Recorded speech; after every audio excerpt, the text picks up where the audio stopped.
Hello, I'm Hickey from interest.co.nz and welcome to a special report brought to you in association with the BNZ.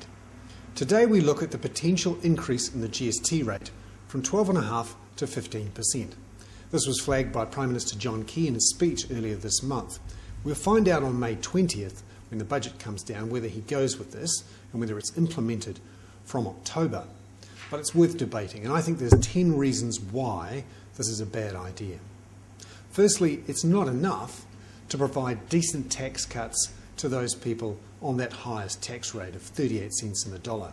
Remember, the tax working group identified a big gap between the family trust rate at 33% and 38% the top personal income tax rate, and saying this gap needed to be reduced.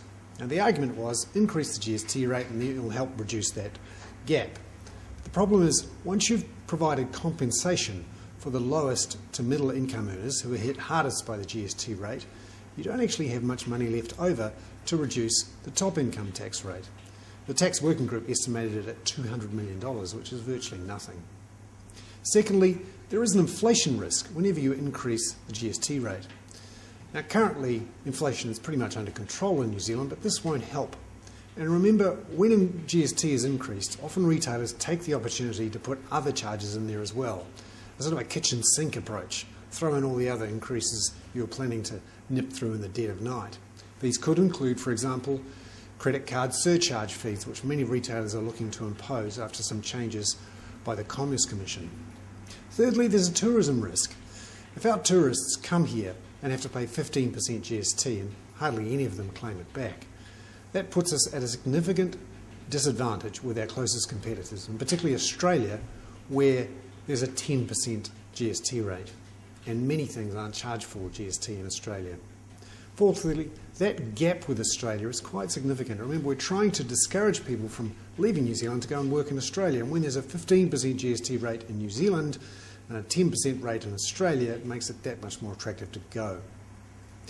Fifthly, there will be increased costs for retailers, having to go out and reprice all their goods and also change their IT systems to deal with a 15% GST rate is going to be expensive and will hit profits and maybe hit jobs.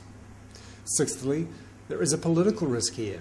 The opposition is growing and the Labour opposition is actually running a bus tour to publicise this.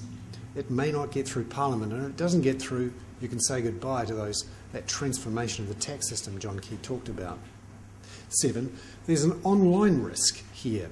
If people can buy books and CDs and music and travel by buying online overseas from those people without the GST, they'll choose to do that. That'll create quite a leakage for the system. Also, number 8, it simply doesn't fix the broken tax system. We have enormously high marginal tax traps for those on working for families. And of course, this doesn't fix the issue of closing that gap between the top income tax rate and the 33% family trust rate. Number 9, the higher you increase the GST rate, the higher the pressure goes on for exempting various things. The reason New Zealand's GST system is so good is that it applies to just about everything. When you start to make exemptions, it creates all sorts of loopholes and work for bureaucrats.